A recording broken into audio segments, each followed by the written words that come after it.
प्रिय भक्तगण, आज हम आपको एक कथा का श्रवण करा रही हूँ जो सुनने मात्र से आपके जीवन में सुख, संपत्ति और धन की वर्षा होगी। तो चलिए कथा को प्रारंभ करते हैं। माता पार्वती भगवान शिव से कहती है, हे देवों के देव महादेव, कृपया मुझे समझाए कि परम आनंद और परम खुशी क्या है। तब भगवान शिव कहते हैं, हे देवी, मैं आज आपको पृथ्वी लोक पर जाकर एक सन्यासी के रूप में एक युवा व्यक्ति को ज्ञान दूंगा। सो आप कृपया इसे ध्यान से सुने और समझे कि परम आनंद और परम खुशी क्या है। अगर आप यह कहानी सुन रहे हैं तो पूरा सुनिए। इस कथा को आधा अधूरा छोड़कर जाने की गलती मत करिएगा, क्योंकि इस पवित्र कथा को पूरा सुनने से मन चाहा फल की प्राप्ति होगी। इसलिए इस कथा को पूरा सुने। आप शिव भक्त हैं तो भोलेनाथ का अनादर ना करें। बहुत समय पहले की बात है। किसी नगरी में एक व्यक्ति रहा करता था। वह व्यक्ति कहने को तो बहुत कुछ था, बहुत सुखी था। उसके पास धन, वैभव और सभी प्रकार की सुख सुविधाएं भी थी, लेकिन उसके बावजूद वह कभी कभी वो सारी खुशियां उसे बेकार लगती थीं। वह सोचता था कि जीवन में सब कुछ सही है, लेकिन उसके भीतर कहीं ना कहीं एक खालीपन था, एक अकेलापन था जो उसे काटने के लिए दौड़ता था। और तब उसे यह एहसास होता था कि शायद मैं जो कुछ भी कर रहा हूं यह असली खुशी नहीं है, जिस कारण वह असली खुशी ढूंढने के लिए बाहर निकला। उसने लोगों से पूछा, लेकिन सब उसे अलग अलग तरीके बताते थे। कोई कहता था कि तुम तो पहले से ही खुश हो, फिर तुम्हें और खुशी की क्या जरूरत है। तुम्हारे पास धन है, वैभव है, सारी सुख सुविधाएं हैं, फिर तुम्हें और क्या चाहिए। तो कोई उसे कहता कि तुम बेकार में ही इन चीजों के पीछे पड़े हो, इन चीजों के पीछे अपना समय नष्ट कर रहे हो। इससे अच्छा है जो तुम्हारे पास है उसी से खुलकर जियो। वहीं पर कोई दूसरा यह भी कहता, तुम दूसरों की मदद करो, तब तुम्हें खुशी प्राप्त होगी। दान करोगे तो भी तुम्हें असली खुशी मिलेगी। वहीं पर कोई कहता कि तुम्हें अकेले रहना चाहिए, एकांत रहना चाहिए, शायद इसी में तुम्हें असली खुशी प्राप्त होगी। और उसे यह भी कहता कि अपने परिवार के साथ समय बिताएं, शायद इससे खुशी प्राप्त होगी। जब तुम्हारे परिवार खुश होगा तब तुम भी खुशी महसूस कर पाओगे। उसने सभी की बातें ध्यानपूर्वक सुनी और समझी और उसे अपने जीवन में भी उतारा। लेकिन उसके बावजूद भी उसके मन में कहीं ना कहीं कुछ खालीपन सा था जो उसे बहुत ही कचोट रहा था। उसे यह समझ नहीं आ रहा था कि आखिर असली खुशी क्या है। वह जब भी किसी से यह सवाल पूछता कि असली खुशी क्या है, तो लोग उसे मूर्ख समझते, पागल समझते और कहते कि तुम्हारे पास सब कुछ है, इसके बावजूद तुम हमसे पूछ रहे हो असली खुशी क्या है। तुमसे बड़ा मूर्ख आज तक हमने नहीं देखा। फिर आगे उसने असली खुशी पाने के लिए लोगों को दान दक्षिणा दी, अपने परिवार के साथ अच्छा समय बिताया, अकेले भी रहा, परंतु उसने वह खुशी कभी महसूस नहीं की। नहीं, उसे वह सुख कभी महसूस हुआ। असली सुख प्राप्त करने के लिए उसने लंबी लंबी यात्राएं तक की, लेकिन उसे वह असली सुख कहीं प्राप्त नहीं हुआ। आखिरकार थक हार कर वह वापस घर लौटने लगा। उसकी सारी उम्मीदें टूट चुकी थीं। वह मन ही मन यह सोच रहा था कि अब असली खुशी के पीछे भागना व्यर्थ है। इससे अच्छा है कि मेरे पास जो कुछ भी है मैं उसे संभालूं, मैं उस पर अपना ध्यान केंद्रित करूं। वह सोचता हुआ घर की ओर लौट रहा था। तभी उसने देखा कि एक सन्यासी रास्ते में एक तालाब किनारे बैठे हैं और मछलियों को दाना डाल रहे हैं। उस युवक ने जब यह देखा तो उनके पास पहुंचा। तब कुछ समझ नहीं आया। फिर वह करीब पहुंचकर उन संत को देखता है तो वह हैरान रह जाता है, क्योंकि वह सन्यासी जब इन मछलियों को दाना डाल रहे थे तो वह रो रहे थे।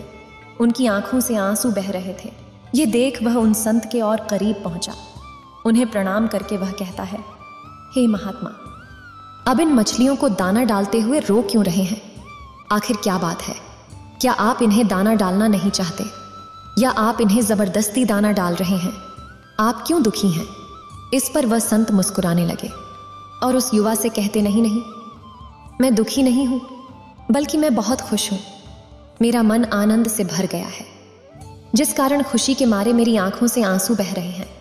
इस पर व्यक्ति उन संत से कहता है, हे महात्मा, मैं तो असली खुशी ढूंढने की तलाश में निकला था, मुझे नहीं मिला, लेकिन मुझे लगता है कि मछलियों को दाना डालकर आपको वो खुशी प्राप्त हो रही है। यदि मैं भी इन मछलियों को दाना डालूं तो क्या मुझे भी असली खुशी प्राप्त होगी? इस पर महात्मा कहते, अवश्य, तुम कोशिश करके देख सकते हो सकता है कि जिस खुशी की तलाश में तुम हो वह तुम्हें यहीं मिल जाए। इतना कहकर वसंत वहां से चले गए और वह युवक तुरंत ही मछलियों के लिए कुछ दाना लाए और उसने उन मछलियों को वह दाना डालना शुरू कर दिया। देखते ही देखते काफी समय बीत गया और वह युवक जो मछलियों के लिए दाना लाया था, उसने वह पूरा दाना उन मछलियों को खिला दिया। लेकिन उसके बावजूद भी उसके मन को वह शांति नहीं मिल रही थी जिस खुशी की तलाश में वो निकला था। और धीरे धीरे धूप भी बहुत तेज हो चुकी थी, जिस कारण वो बहुत परेशान हो चुका था। उसने बचा हुआ दाना एक साथ उस तालाब में फेंक दिया और वहां से चला गया और उसे अब तक कोई भी खुशी प्राप्त नहीं हुई थी, जिस कारण वह निराश होकर वापस घर की ओर लौट रहा था। जब वह घर की ओर जा रहा था तो उसने रास्ते में देखा कि वहीं संत एक कुत्ते को भोजन खिला रहे थे और अब की बार भी वह रो रहे थे। उनकी आंखों से आंसू बह रहे थे। वह युवा तुरंत दौड़ा उन संत के पास पहुंचा और उनसे कहने लगा, हे महात्मा, मुझे मछलियों को दाना डालकर कोई खुशी नहीं मिली। इसी कारण निराश होकर मैं वापस घर की ओर जा रहा था। तभी मैंने देखा कि आप इस कुत्ते को खाना खिला रहे थे और अब की बार भी आपकी आंखों से आंसू बह रहे। क्या कोई परेशानी है? क्या आपने इस कुत्ते को पाला है या फिर आपने इस कुत्ते को भूखा देखा तो उसे भोजन करा दिया? इस पर वो महात्मा कहते हैं, नहीं नहीं, ये मेरा कोई पालतू कुत्ता नहीं है। मुझे तो बस इसे भोजन कराकर खुशी मिल रही थी। मैं तो आनंद की अनुभूति ले रहा था। तभी वो युवक उन संत से कहता है, हे महात्मा, आप इस कुत्ते को कब से खाना खिला रहे हैं? इसका जवाब देते हुए संत कहते हैं, मैं तो इसे करीब 6 दिनों से यूं ही भोजन खिला रहा हूं। यह सुनकर वह व्यक्ति बहुत प्रसन्न हो गया। उसे लगने लगा कि शायद इस कुत्ते को भोजन खिलाकर मुझे खुशी की प्राप्ति होगी, मुझे वह आनंद प्राप्त हो जाएगा जिसकी तलाश में निकला हूं। उसने तुरंत ही कुत्तों के लिए भोजन खरीदा और आसपास के सभी कुत्तों को ढूंढने लगा ताकि वह उन्हें भोजन करा सके। जो भी कुत्ते उसके पास आए उसने सबको भोजन कराया और ऐसा उसने करीब 6 दिनों तक किया। और इसके बाद वो इस इंतजार में लग गया कि शायद अब उसे वह खुशी अवश्य मिलेगी। लेकिन इन 6 दिनों के बाद भी उसके मन में वही अकेलापन था, वही खालीपन था।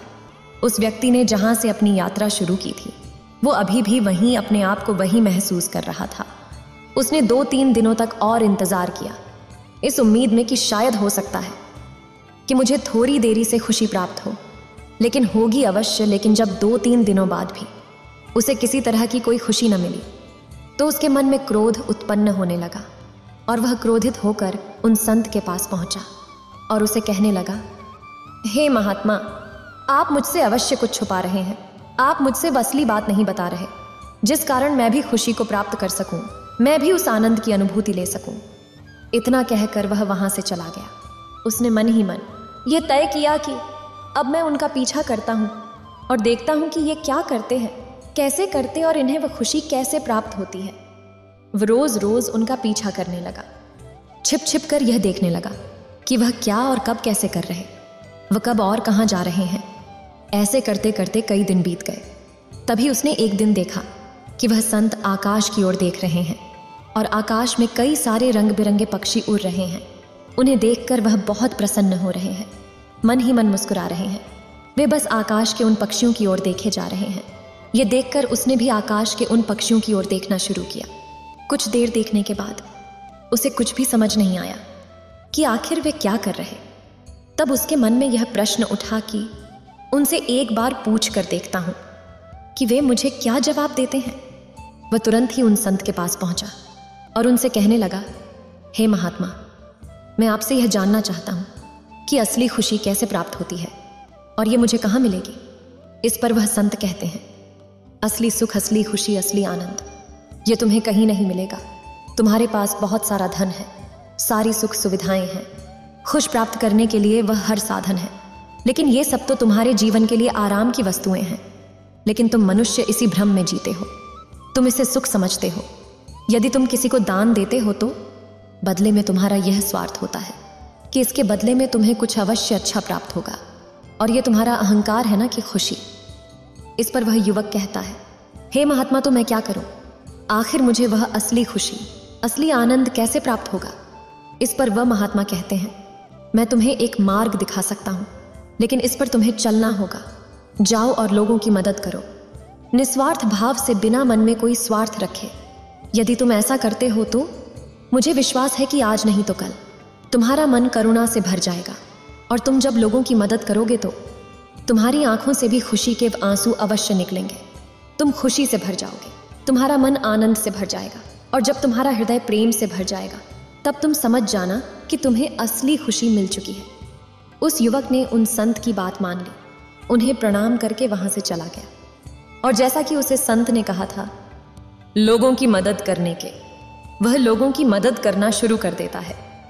उसके पास जो भी धन था, जो भी सुख सुविधाएं थीं, जो भी वस्तुएं थीं, वह लोगों को दान देने लगा। देखते ही देखते ऐसे कई दिन बीत गए, और उसके पास जो भी धन था उसमें से आधा उसने पहले ही दान कर दिया था।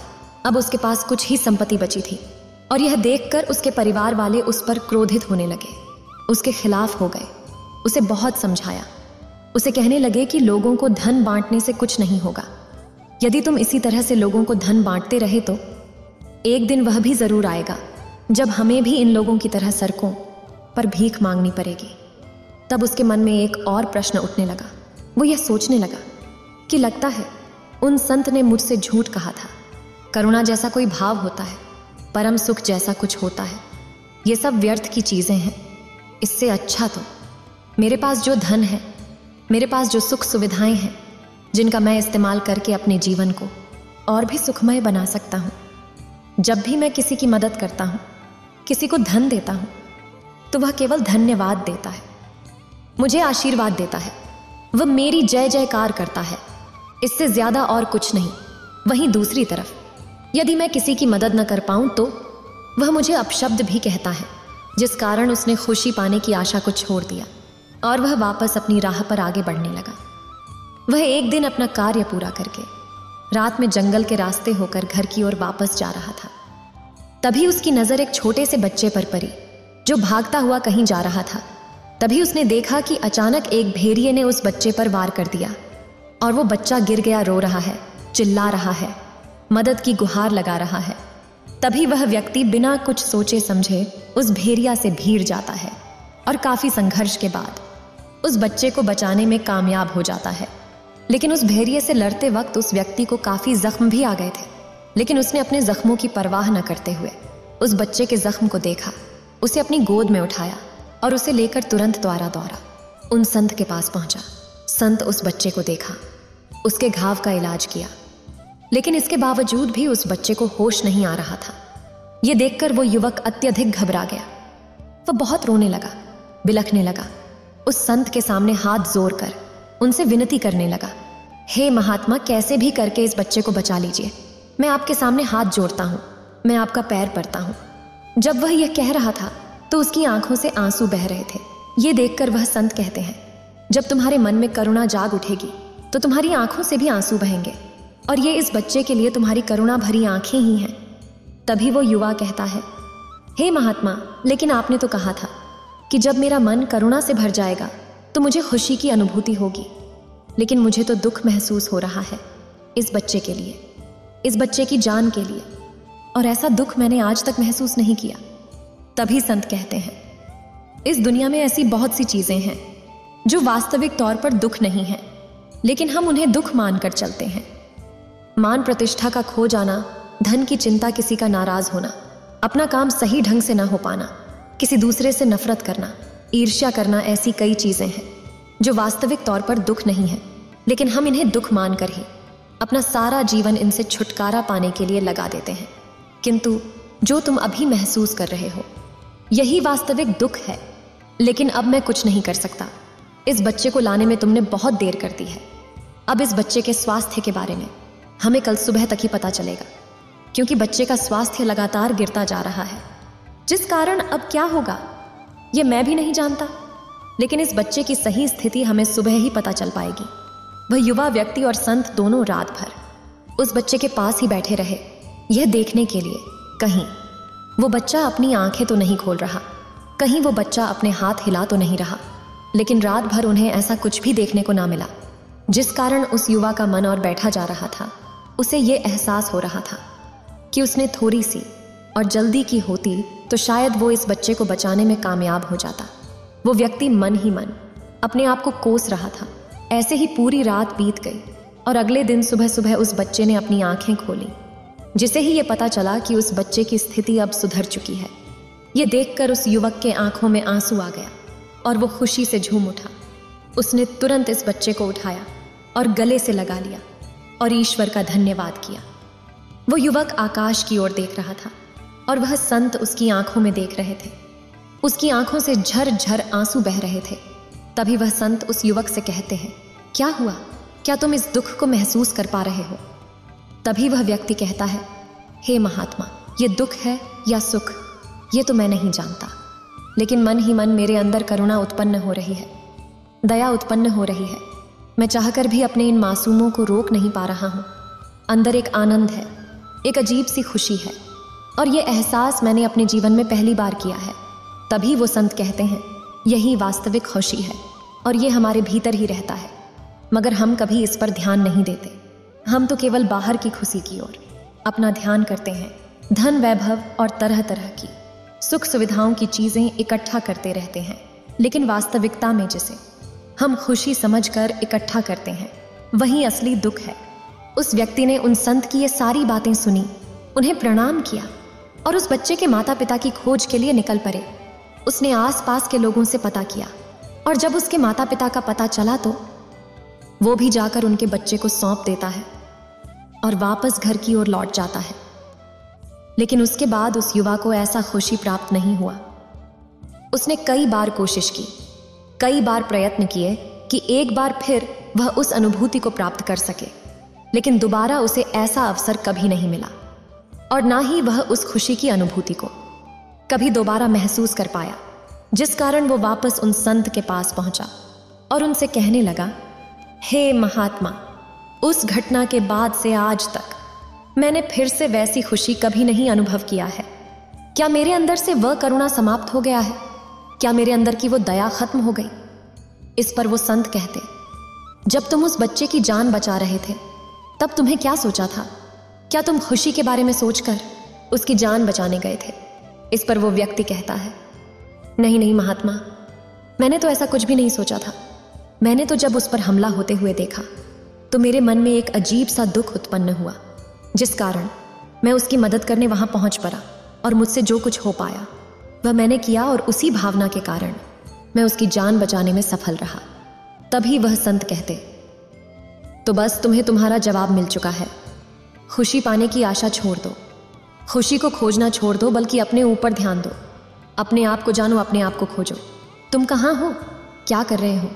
इस पर वह व्यक्ति कहता है, हे महात्मा, तो क्या इससे मुझे खुशी मिलेगी? इस पर संत कहते हैं, परम सुख परम खुशी ये क्या है? इसे बताना नामुमकिन है। इसे कहा नहीं जा सकता, बस इसका अनुभव किया जा सकता है। तुम इसे कुछ इस तरह से समझ सकते हो कि जब हम मिट जाते हैं और सबके साथ एक हो जाते हैं तो हमें परम सुख या परम खुशी मिल जाती है। जिस प्रकार जब तुम उस बच्चे को बचाने के लिए उस भेड़िए से लड़ रहे थे तो असल में वह तुम नहीं थे, बल्कि तुम तो वो बच्चा बन चुके थे जो अपनी जान बचा रहा था, और तुमने उस बच्चे को नहीं बचाया बल्कि अपने आप को बचाया। लेकिन यदि वहीं पर यदि तुम होते तो तुम यह सोचते कि यदि मैं उस बच्चे को बचाने जाऊंगा तो हो सकता है कि वो भेड़िया मुझ पर हमला कर दे और मुझे ही खा जाए। मेरा इस बच्चे से भला क्या संबंध? इसके साथ जो कुछ भी हो इससे मुझे क्या मतलब? तब तुम्हारे मन में कुछ ऐसे प्रश्न भी उठते तो मैं इसमें क्या कर सकता हूँ? उस भेड़िए से तुम तो केवल अपनी जान बचाने में लगे रहते। आगे वह संत वह उस व्यक्ति से कहते हैं, कुछ समझ में आ रहा है, मैं तुमसे क्या कहना चाहता हूँ? इस पर व्यक्ति कहता है, हे महात्मा, मुझे आपकी सारी बातें समझ नहीं आ रही। आप क्या कहना चाहते हैं? इस पर वह संत कहते हैं, यह तुम्हें इतनी आसानी से समझ में नहीं आएगी। इस पर तुम्हें ध्यान देना होगा, इसे समझना होगा, प्रयास करना होगा, तब तुम्हें ये सारी बातें एक एक करके धीरे धीरे समझ में आने लगेंगी। इतना कहकर वो संत शांत हो गए और वे युवक उन महात्मा को प्रणाम करके वापस अपने घर की ओर लौट गया। घर पर लौटने के बाद उसने अपने आप को खोजना शुरू किया। उसने यह जानना शुरू किया कि वह क्या है और क्या कर रहा है। तब उसे धीरे धीरे यह समझ में आने लगा कि प्रकृति निस्वार्थ है, यह किसी में भेदभाव नहीं करती, ये सभी के लिए एक समान है और सभी को एक समान ही अपना प्यार देती है। इतना कहकर भगवान शिव कैलाश पर्वत के लिए प्रस्थान कर जाते हैं। इस वीडियो को बोलते समय कोई त्रुटि हो तो मैं क्षमा चाहती हूँ। उम्मीद है आप सभी को ये वीडियो अच्छी लगी होगी। अगर आप शिव के सच्चे भक्त हैं तो चैनल को सब्सक्राइब और वीडियो को लाइक करके कमेंट में हर हर महादेव लिख दीजिए।